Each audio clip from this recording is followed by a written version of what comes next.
रायगड़ावासी को ट्राफिक समस्यार केबे मिलिब निस्तार 326 नंबर जातीय राजपथ में ट्राफिक वृद्धि जोगु एक बाईपास रास्ता निर्माण करा जायथिला।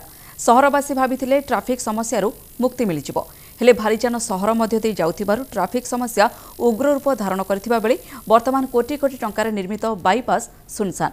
देखिबा रायगड़ारु आमर ए विशेष रिपोर्ट सुनसान बाईपास।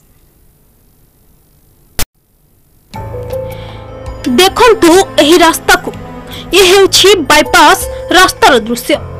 कोटी कोटी टंका खर्च करी ट्राफिक समस्यारू मुक्ति पाई तैयारी करा जायथिला एही बाईपास। हेले एही बाईपास वर्तमान सुनसान। रास्ता चिकण हेले गोटे भी गाड़ी रो देखा नहीं, कारण एही बाईपास रास्ता रे पुराना ब्रिज तीनोटी पड़ुछि। जो ब्रिज मध्य देई भारी जान चलाचल संभवपर नुहे, कारण भारी जान चलाचल पाई ए तीनोटी ब्रिज रो क्षमता नहीं, जहा फल रे कोटी कोटी टंका खर्च करी तैयारी करा जायथिबा बाईपास रास्ता देई गाड़ी न जाई रायगड़ा शहर मध्य देई चलाचल करुछि, जहा द्वारा शहर मध्य रे ट्राफिक समस्या उपजिथिबा बेले विभिन्न समय रे विभिन्न दुर्घटना मान घटुछि, जहाकु नै शहरवासी नाना प्रश्न उठाइछन्ति। सबुठो बड़ कथा हेउछि ब्रिज रो मान परीक्षा न करा जाई किपरि कोटी कोटी टंका खर्च करा गला।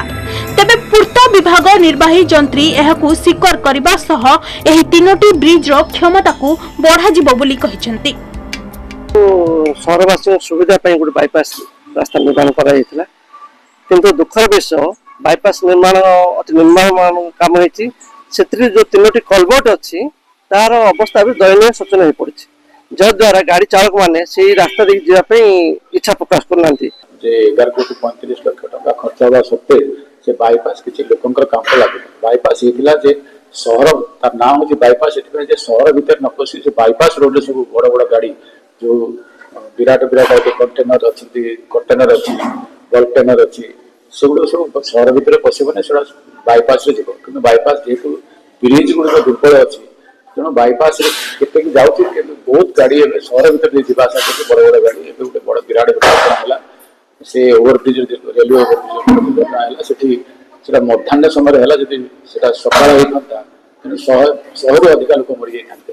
तेणु मुझे भावुँ ये सरकार दृष्टि देवा कथा 11 कोटी 35 लाख टका जो खर्च कले से कि भाव में कार्य लगे ब्रिज गुड़ कि सशक्त हम एवं सरकार किभली लोकंर धन जीवन को सुरक्षा देवे से सतर्क रहे। मोर एटा राज्य सरकार को अनुरोध, जिला प्रशासन को। विजयवाड़ा राचिंग कॉरिडोर रास्ता रायगड़ा शहर मध्य देई निर्माण होइथिला, जहा फल रे भारीजान चलाचल शहर मध्य देई यातायात करिबारु शहर मध्य रे ट्राफिक समस्या उपजिबा सह दुर्घटना घटी बहु मूल्यवान जीवन नष्ट घटुथिला।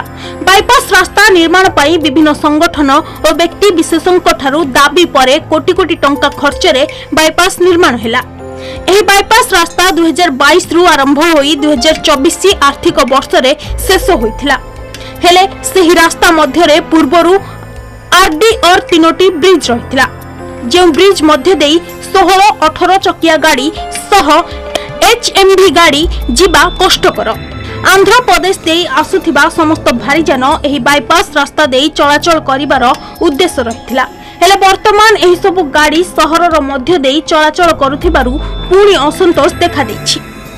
तो आपण देखुतले ओवरब्रिज रो गोटे सड़क दुर्घटना उठाइथिला, जा हो भगवान को दयारु कोनोसी जीवन हानि हे नै। आपण देखंतु बाईपास रोड रे 11 कोटी 35 लाख खर्च होइछ, किंतु बाईपास रास्ता देकरी आपण को साई इंटरनेशनल छकरू पितामहल बाहरिबा पय रास्ता तैयारी करछन्ते, सेठी 11 कोटी 35 लाख टका खर्च होइछ। से तीनटी ब्रिज जोटा कि पुराना ब्रिज रे तांके से रास्ता निर्माण कर दैछन्ते।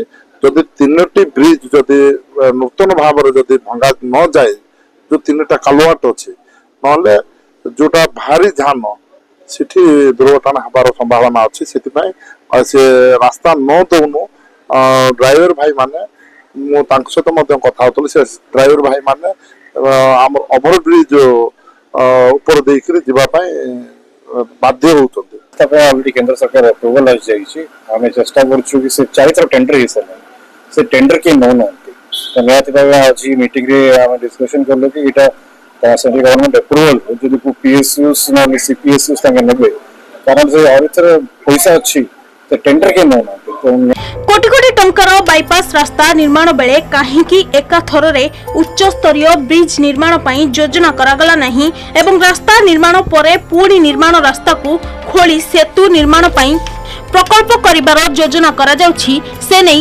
विभिन्न महल रे चर्चा हेउछि। रायगड़ारू संतोष पाणिग्राहींक रिपोर्ट एमबीसी टीवी।